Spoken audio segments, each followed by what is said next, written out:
Civic Center TV salutes West Bloomfield area businesses with The Biz, where local entrepreneurs share their unique insight and knowledge on a wide variety of subjects. The Biz is produced with the support of the Greater West Bloomfield Chamber of Commerce.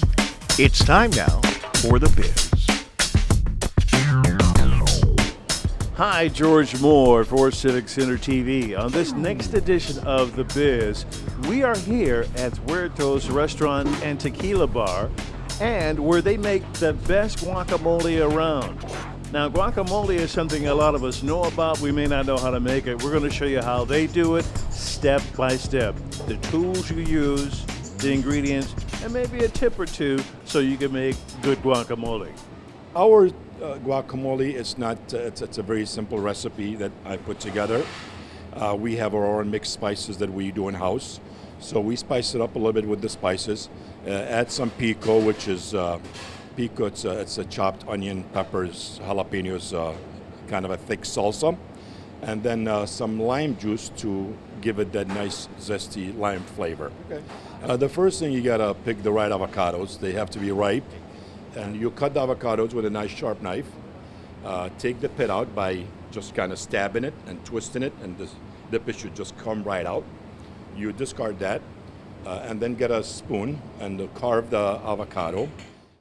Once removed from the skin, add fresh lime juice, pico de gallo, and spices to the avocado and mash to your preferred consistency. The lime juice is just really to add that little zest to it when you take a bite. So don't go crazy with the lime juice. I would say per avocado, I would do maybe like probably a teaspoon. That's what, and the spices, everybody likes different things. Some of them like them spicy, so you can put garlic salt in there, you can put lemon pepper in there. Salt, of course, very important. I've seen some people go crazy with some Cajun in there, and whatever flavor you like. The trick to making perfect guacamole is a perfect avocado. You got to look for the Hass avocados, or the nice big one. Those are the best quality. They call them Hass avocados, and a good size avocado.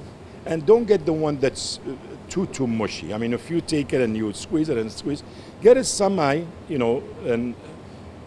soft. And again, if you're making it the same day, so it'll go a little softer when you purchase.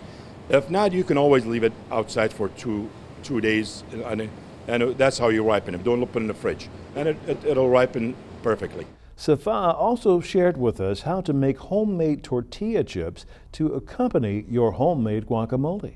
You can go and buy the thinnest corn tortilla they can find in the market. Go home and cut them into 6 wedges. And when you fry them, don't overcrowd the basket. Because when you overcrowd the basket, they stick together, and you're gonna have a big, like chunks of 7-8 tortillas stuck together. And you've seen it. So just leave a lot of room so the oil can really fry everything evenly. And some people like it baked. If you don't have a fryer at home, because fryer not everybody have at home. You can just lay them on a nice baking sheet, and put them in the oven for like a good half an hour and bake them if you prefer, and salt them after that. And what better drink to serve with guacamole than tequila? We talked with co-owner Mark Mendola and manager Matt McDowall to learn about the Mexican native drink. First of all, tequila is a type of mezcal, and tequila comes from a town in Mexico, and hence the name. And both mezcal and tequila come from an agave plant. There's about 136 different varieties of agave plants in Mexico. There's 3 types of agings in terms of tequila. There's the blanco, which is immediate and up to 2 months. There's a reposado, which means rest. Of course, that's from 2 months to 12 months. And then lastly, there's an añejo, which is the aged tequila, and that could go from 12 months to 36 months. And all provide a different type of taste. So I would argue the blanco would be a little bit more crisp, and as it continues to age, like whiskey and others, it gets a little bit stronger taste. The silvers, the blancos, are typically used for mixing mainly margaritas, although many people, there are finer blancos out there like Don Julio that people will sip on. Reposado is also used in a lot of our margaritas, and you can use in margaritas. Typically, again, reposado is more of a sip. And then añejo, no drinks. Usually añejo is just, that's the fine sipping right there. So It's good guacamole, the best around. And here at Huerto's Restaurant and Tequila Bar, we've shown you how they do it step by step. So at your next big gathering and you want to make a good appetizer, some good guacamole, now you know how to do it.